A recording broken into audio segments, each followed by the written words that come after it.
चलो अभी चैप्टर 4 का हम लोग रिवीजन कर लेते हैं या बोल दो कॉन्सेप्ट समझ लेते हैं। चैप्टर 4 का नाम क्या है? Banking and monetary policy. Central bank या आरबीआई का दो फंक्शन है, मॉनेटरी फंक्शन और non monetary function. Monetary function मतलब वो पैसे को मैनेज कर रही होगी, नॉन मॉनेटरी फंक्शन मतलब बिना पैसे के मैनेज करने वाली चीजें। कितना फंक्शन है सेंट्रल बैंक के? कौन कौन से? Monetary and non monetary. अभी हम लोग पढ़ लेते हैं मॉनेटरी फंक्शन को। किसको पढ़ने जा रहे हैं हम लोग? मॉनेटरी फंक्शन को। मॉनेटरी फंक्शन के अंदर, इंडिया के अंदर पहला जो ये लोग काम करते हैं वो करेंसी को इशू करने का काम करते हैं। क्या करते हैं? करेंसी को इशू। अब इसके अंदर कुछ ट्विस्ट आएगा। अब मान लो क्या, ये है ही इंडिया के अंदर कि आरबीआई जो है वो सारे करेंसी को इशू कर रही है, बट कुछ चीज को इशू नहीं कर रही है। वो क्या है? कॉइन्स और 1 रुपए का नोट। आरबीआई सारे पैसे को इशू कर रही है, बट कौन से पैसे को इशू नहीं कर रही है? कॉइन्स को और 1 रुपए के नोट को। तो कॉइन्स और 1 रुपए के नोट को कौन इशू करता है? Finance minister. अब याद रखना, 1 रुपए का नोट और कॉइन भले फिनेंस मिनिस्ट्री इशू कर रही है, बट इनको डिस्ट्रीब्यूट करने का काम आरबीआई ही करती है। इनको मैनेज और डिस्ट्रीब्यूट करने का, किनको? कॉइन्स और 1 रुपए के नोट को मैनेज और डिस्ट्रीब्यूट करने का काम कौन करती है? आरबीआई। इशू कौन कर रहा है? Finance minister. क्लियर हो गया? फिनेंस मिनिस्ट्री, और कुछ है ही नहीं इसके अंदर। देखो यहाँ पे जो दूसरा फंक्शन है मॉनेटरी वाला, उसके अंदर ये लाइन को याद रखना क्योंकि बोर्ड आपको यहां से सवाल पूछेगी। Bankers bank and lender of the last resort, ये दोनों को मैं आपको दो पार्ट में डिवाइड करके समझा देता हूं। बैंकर्स बैंक का मतलब क्या है कि सारे बैंकों का बैंक है आरबीआई। अब वो कैसे? अभी एक इंसान क्या करता है, अपना पैसा जाके डिपॉजिट कर देता है बैंक में, तो आरबीआई ने बोला इसका कुछ हिस्सा मेरे पास आके जमा कर दो। मान लो मैंने बैंक में किया 1000 रुपए जमा, आरबीआई ने बोला कि इसमें से 200 रुपए मेरे पास जमा कर देना, जिसको टेक्निकली हम लोग क्या बोलते हैं? CRR। कि आपके पास जितना पैसा जमा हुआ उसमें से कुछ पैसा मेरे पास जमा कर दो। अब आरबीआई ने ऐसा बोला कि आप लोग ने ये जो 1000 रुपए जमा किया, इसको जो लोन पे दोगे, इसका इंटरेस्ट रेट कितना होगा वो मैं आपको बताऊंगी, आप उतना ही लेना। मान लो कि एक इंसान को HDFC ने लोन दिया 10,000 का, तो आरबीआई ने इसको बोला था कि तू इसके ऊपर 10% ही इंटरेस्ट रेट ले सकता है। तो इंटरेस्ट रेट कितना लेना है ये कौन बताता है बैंकों को? आरबीआई। अब जो ये उधारी देने का प्रोसेस होगा ना, लोन देने का जो प्रोसेस होगा, जिसको हम लोग टेक्निकली बोल देंगे क्रेडिट पॉलिसी। क्या बोल देंगे? Credit policy. कि आप जब लोन दे रहे हो तो क्या क्या प्रोसेस करना पड़ेगा, क्या क्या प्रोसीजर फॉलो करना पड़ेगा, इसका भी पूरा इंफॉर्मेशन छोटे छोटे यानी कमर्शियल बैंकों को कौन देता है? आरबीआई देती है। तो ये हो गया बैंकर्स बैंक, है ना। अब यहाँ पे ये जो वर्ड है lender of the last resort, मान लो कोई इमरजेंसी की सिचुएशन आ गई। कौन सी सिचुएशन आ गई? इमरजेंसी की। मान लो ये इमरजेंसी की सिचुएशन आई है एचडीएफसी के अंदर। अब बैंक को शॉर्टेज हो गई किसकी? कैश की। उस समय में आरबीआई आएगा इनकी मदद करने।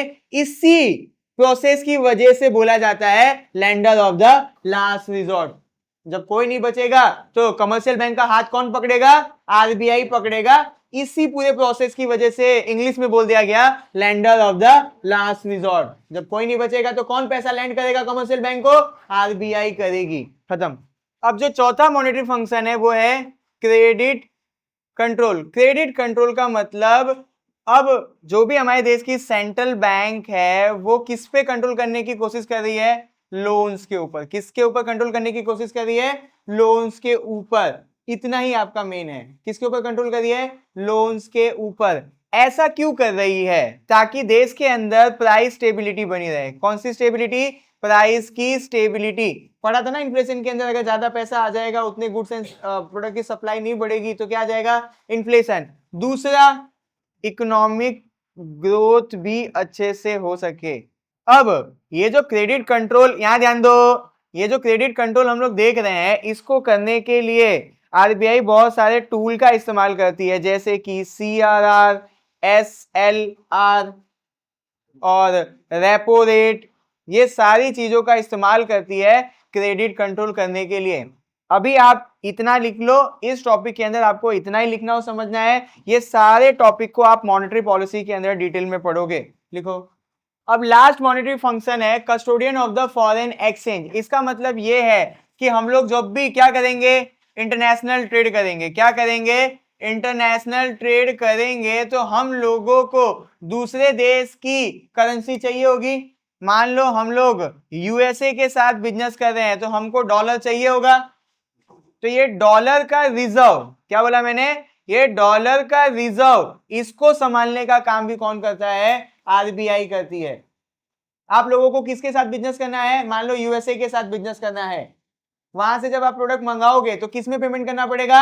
डॉलर में। तो मान लो कि इंडिया के अंदर है तेजस। अब वो तेजस कहां से सामान खरीदने गया? यूएसए से। तो तेजस सीधा यूएसए के अंदर पेमेंट नहीं दे देगा, तेजस बैंक में पैसे देगा। किस में पैसे देगा? बैंक में। बैंक इसको कन्वर्ट करके देगी इंडियन रुपीस को, किसके अंदर? यूएस डॉलर के अंदर। समझ में आया मैं क्या बोल रहा हूं? इसी प्रोसेस को बोला गया कस्टोडियन ऑफ फॉरेन एक्सचेंज। समझ में आया क्या बोला? हम लोग को बिजनेस अलग अलग करेंसी में करना पड़ता है, तो हमको वो करेंसी चेंज करने का काम कौन करके देगा? आरबीआई करके देगी। इसको क्या बोला गया? Custodian of foreign exchange. और चीजें ऐड कर लो। मान लो रुपीस की वैल्यू मेंटेन करना, रुपीस की वैल्यू मेंटेन करना। अब आप बोलोगे कि भैया ये क्या आप बोल रहे हो? कभी 60 रुपए का $1 मिलता था, आज मे बी 85 रुपीस का $1 मिल रहा है। तो यही प्रोसेस तो है रुपीस की वैल्यू को मेंटेन करना। इसके अंदर दो सिस्टम होता है। आप लोग अगर ये दो सिस्टम जानने जाओगे डीप में तो मजा नहीं आएगा। जितना हो सके इस चैप्टर से रिलेटेड मैं उतना समझा देता हूं। एक होता है फिक्स एक्सचेंज रेट, एक होता है मार्केट एक्सचेंज। आरबीआई ने ऐसा बोला कि अगर आपको $1 चाहिए तो आपको 80 रुपए देना पड़ेगा। ये क्या हो गया? Fix exchange rate. बाहर में जाए, कितना बोला हमने? 2025 के अंदर अगर आपको $1 चाहिए तो कितना देना पड़ेगा? 80 रुपए। अब मार्केट एक्सचेंज रेट सिस्टम, हमारा जो पैसा है उसकी कितनी डिमांड है। क्या बोला हमने? हमारा जो पैसा है उसकी कितनी डिमांड है और अगेंस्ट में उसकी कितनी सप्लाई है। बहुत प्यार से यहाँ पे डिमांड एंड सप्लाई का कॉन्सेप्ट समझते हैं। अगर डिमांड ज्यादा हुई और सप्लाई कम हुई तो दाम बढ़ेगा कि घटेगा? ध्यान से सुनना वापस। डिमांड ज्यादा है और सप्लाई कम है तो दाम बढ़ेगा कि घटेगा? तो ऐसा ही हो गया। अगर पूरी दुनिया इंडिया से कुछ खरीदना चाहती है तो उसको किसकी जरूरत पड़ेगी? इंडियन पैसे की जरूरत पड़ेगी। तो मतलब डिमांड बढ़ रहा है हमारे पैसे का। समझ में आया? समझ आया? अगर पूरी दुनिया हमसे कुछ खरीदना चाहेगी तो उसको हमको पेमेंट किस में देना है? इंडियन।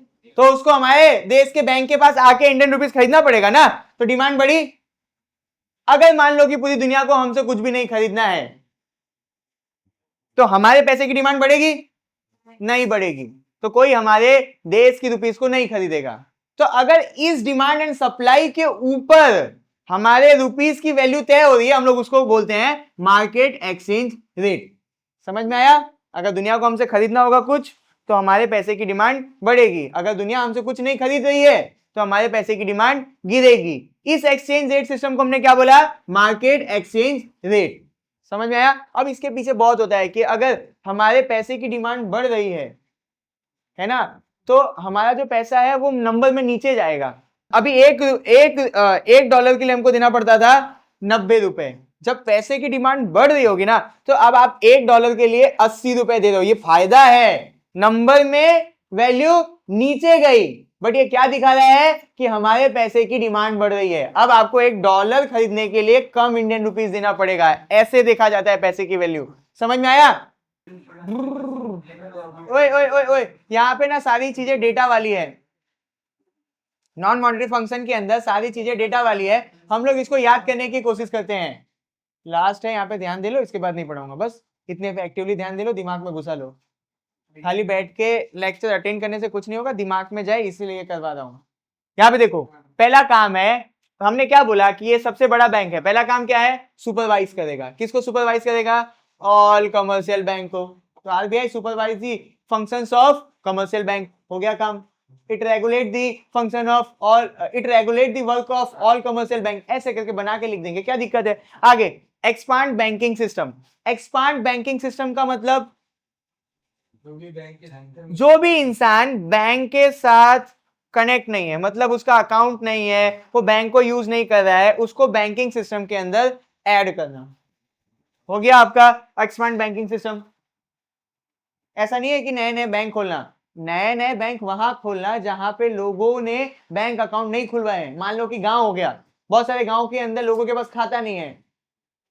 जनधन योजना आया ना, ये वाला योजना, जनधन योजना, ये क्यों लाया गया? क्योंकि बैंक के अंदर रूरल एरिया के अंदर जीरो बैलेंस के ऊपर सारे देशवासियों का अकाउंट हो सके। याद हो गया? एक्सपांड बैंकिंग सिस्टम कौन सा? जनधन योजना, दोनों कनेक्ट होके याद हो गया कि रूरल एरिया हो, उसके अंदर सारे लोगों के पास क्या हो? बैंक अकाउंट हो, 1 रुपए भी मेंटेन नहीं करना है बैलेंस। रूरल नहीं, गांव शहर में भी खुलता है जिनकी वो कम है इनकम, बट अभी बेसिकली याद रखने के लिए रखो कि रूरल एरिया में। ये दोनों कनेक्ट हो गया, 3 चीज याद हो गई। पहला सुपरवाइज करेगा, दूसरा अपने आप को बड़ा करेगा। कैसे बड़ा करेगा? जनधन अकाउंट खोल के। ब्रिंग अवेयरनेस का मतलब ये सिखाएगा किसके बारे में? एजुकेट कर रहा है बैंक के बारे में कि क्या होता है सेविंग अकाउंट, क्या होगा अगर आप सेविंग अकाउंट में पैसा रखोगे। ये सारी चीजें क्या करेगा? एजुकेट करेगा और बताएगा कि अब आप लोग क्या करने जाते हो लाइन लगा के बिल भरने के लिए, आप क्या कर सकते हो? डिजिटल पेमेंट करके भी बिल भर सकते हो। तो ये सब क्या हो गया? Banking awareness. आगे देख लेते हैं, promote cooperative bank. Cooperative bank, मान लो कि हमारे देश के अंदर एग्रीकल्चर है, अब एग्रीकल्चर के अंदर फार्मर के पास बहुत कुछ होता नहीं है तो इनको लोन नहीं मिल सकता है। तो आरबीआई ने ऐसा बोला कि बहुत सारे लोग क्या करो? ग्रुप बनाओ। ग्रुप बनाने के बाद एग्रीकल्चर को बेनिफिट करने के लिए बैंक खोल लो। ऐसी भी चीजों को प्रमोट करता है। मान लो कि अभी हमारा टेक्सटाइल इंडस्ट्री है, टेक्सटाइल इंडस्ट्री के अंदर ना अभी पैसे की बहुत जरूरत पड़ती है, बैंक पैसा नहीं दे पाती है, बहुत सारे पेपर वर्क होंगे, बहुत सारे क्राइटेरिया होंगे। तो आरबीआई ने बोला कि ऐसा करो, सारे लोग मिलके बैंक खोल लो। और बैंक किसके लिए होगा? सिर्फ और सिर्फ टेक्सटाइल इंडस्ट्री के बेनिफिट के लिए होगा। प्रॉफिट बनेगा बट बहुत कम बैंकिंग प्रॉफिट बनाना, मेन मकसद क्या रखना कि टेक्सटाइल इंडस्ट्री को सपोर्ट करना है। तो ऐसा भी काम करता है, इसको हम लोग क्या बोलते हैं? Promote cooperative bank. फिर क्या आया? Strengthening banking sector. अभी देखो स्ट्रेंथनिंग बैंकिंग सेक्टर, जो भी कमी है बैंक के अंदर, मान लो कि अभी आप देखोगे केएल राहुल, देखा है आप लोगों ने केएल राहुल का एड कि आरबीआई बोलता है कि सावधान रहें, सतर्क रहें। ये तो मैंने क्राइम पेट्रोल का डायलॉग मिक्स कर दिया। आरबीआई बोलता है ना कि ये चीजों पे मत विश्वास करो, वो चीजों पे मत विश्वास करो। तो जो भी बैंकिंग सिस्टम के अंदर, बैंकिंग सिस्टम के अंदर जो भी कमी है, जिसको हम लोग क्या बोलेंगे?